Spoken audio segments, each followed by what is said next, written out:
Hi friends, இன்னைக்கு நம்ம சேனல்ல வெஜிடபிள் புலாவ் எப்படி பண்றதுன்னு தான் பார்க்க போறோம். இது ஒரு லஞ்ச் பாக்ஸ் ரெசிபி. ரொம்ப ஈஸியா சட்டுன்னு செஞ்சு முடிச்சிடலாம். இது கூட காரமான சைடு டிஷ் இருந்தா ரொம்பவே நல்லா இருக்கும். வாங்க வெஜிடபிள் புலாவ் எப்படி பண்றதுன்னு பார்க்கலாம். ஒரு panல 1 டேபிள் ஸ்பூன் நெய் சேர்த்துக்கலாம். நெய் உருகுனதும் 2 டேபிள் ஸ்பூன் போல எண்ணெய் சேர்த்துக்கலாம். நான் நல்லெண்ணெய் சேர்த்துருக்கேன். உங்களுக்கு எந்த எண்ணெய் வேணுமோ நீங்கள் அந்த எண்ணெய் சேர்த்துக்கலாம்.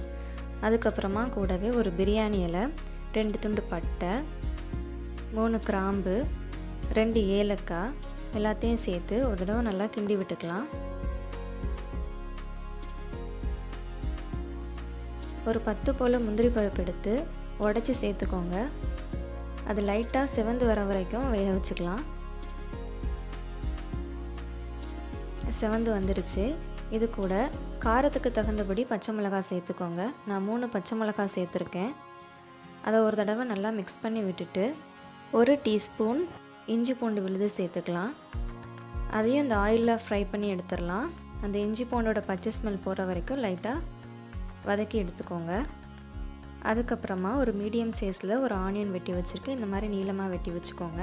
அதையும் அது கூட சேர்த்து நல்லா மிக்ஸ் பண்ணி விட்டுக்கலாம். வெங்காயம் ரொம்ப வதங்கணும்னு அவசியம் இல்லை. ஒரு கண்ணாடி பதத்துக்கு வர வரைக்கும் நல்லா வதக்கி விட்டுக்கோங்க.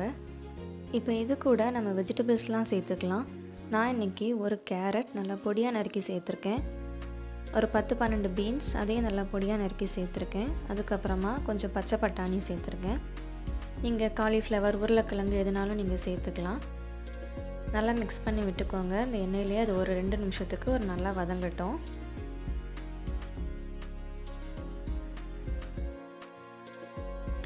காய்கறிக்கு தேவையான அளவு கொஞ்சமாக உப்பு சேர்த்துக்கலாம். உப்பு சேர்த்து நல்லா மிக்ஸ் பண்ணி விட்டுக்கோங்க. இதுக்கப்புறமா நம்ம தண்ணி சேர்க்க போகிறோம். நான் இன்றைக்கி 1 கப் பாஸ்மதி அரிசி சேர்க்க போகிறேன்.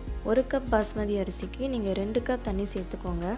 நீங்கள் பிரியாணிலாம் பண்ணும்போது 1.5 கப் தண்ணி தான் சேர்த்துருப்போம். தயிர் அந்த மசாலாலாம் சேர்த்துருக்கிறனால நம்ம 1.5 கப் தான் சேர்த்துருப்போம். இதுக்கு 2 கப் தண்ணி ஊற்றணும். ஓப்பன் பேனில் பண்ணுறதுனால நமக்கு 2 கப் அளவு சரியாக இருக்கும். இது கொதிக்கிற வரைக்கும் கொஞ்சம் வெயிட் பண்ணலாம். கொதிக்க ஆரம்பிச்சிடுச்சு. நல்லா கொதிக்க ஆரம்பிச்சிட்டு இப்போ இதில் நம்ம அரிசி சேர்த்துக்கலாம். அரிசி சேர்த்துட்டு ரொம்ப மிக்ஸ் பண்ணி விட வேண்டாம். லைட்டாக மிக்ஸ் பண்ணாலே போதும், இல்லைனா அரிசி உடஞ்சி போயிடும். நான் இன்றைக்கி 1 கப் பாஸ்மதி அரிசியை 1/2 மணி நேரம் தண்ணியில் ஊற வச்சு எடுத்திருக்கேன். இப்போது இந்த அரிசிக்கு தேவையான உப்பு சேர்த்துடலாம். உப்பு சேர்த்து நல்லா மிக்ஸ் பண்ணி விட்டுக்கோங்க. உப்பு செக் பண்ணிக்கோங்க. கொஞ்சம் தூக்கலாக இருந்த மாதிரி இருந்தால் தான் எல்லாம் வெந்து வரும்போது உப்பு சரியாக இருக்கும். அரிசி சேர்த்ததுக்கப்புறம் கொஞ்சமாக கொதிக்கிற வரைக்கும் நம்ம வெயிட் பண்ணலாம். கொதிக்க ஆரம்பிச்சிடுச்சு. இப்போ இதில் ஒரு கைப்பிடி அளவு புதினா இலை சேர்த்துக்கலாம். கூடவே ஒரு கைப்பிடி அளவு மல்லி இலை சேர்த்துக்கலாம். ரொம்பவே வாசனையாக இருக்கும். அவ்வளோதான், எல்லாம் ரெடி ஆகிடுச்சு. இப்போ ஒரு 20 நிமிஷம் போல் மிதமான சூட்டில் இதை வேக வச்சு எடுத்துடலாம். தண்ணியெல்லாம் போய் அரிசியெல்லாம் சரியாக வெந்து வரணும். அது வரைக்கும் நம்ம வேக வச்சுக்கலாம். 20 நிமிஷம் போல் ஆயிடுச்சு. ஓப்பன் பண்ணி நம்ம பார்க்கலாம். பாருங்கள், சூப்பராக வந்திருக்கு. அப்படி கலர்ஃபுல்லாக இருக்குது. ஓரத்துலேருந்து கிண்டி விடுங்க. ரொம்ப கிண்ட வேண்டாம், அரிசி உடஞ்சி போயிடும்.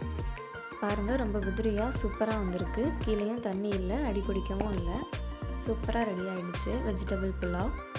இது கூட cauliflower gravy, mushroom masala, chicken gravy, mutton கிரேவிலாம் வச்சு சாப்பிடும்போது அட்டகாசமாக இருக்கும். இதை இப்போ நம்ம சர்வ் பண்ணிடலாம். கண்டிப்பாக எல்லோரும் ட்ரை பண்ணி பாருங்கள். எப்படி இருந்ததுங்கிற உங்கள் கருத்துக்களை கமெண்ட் செக்ஷனில் சொல்லுங்கள். இந்த வீடியோ உங்களுக்கு பிடிச்சிருந்தா AJ Wondersக்கு மறக்காமல் சப்ஸ்கிரைப் பண்ணிடுங்க. அப்படியே பக்கத்தில் இருக்கிற பெல் ஐக்கானையும் கிளிக் பண்ணிடுங்க. வீடியோவை லைக் பண்ணுங்கள், ஷேர் பண்ணுங்கள். தேங்க்ஸ் ஃபார் வாட்சிங்.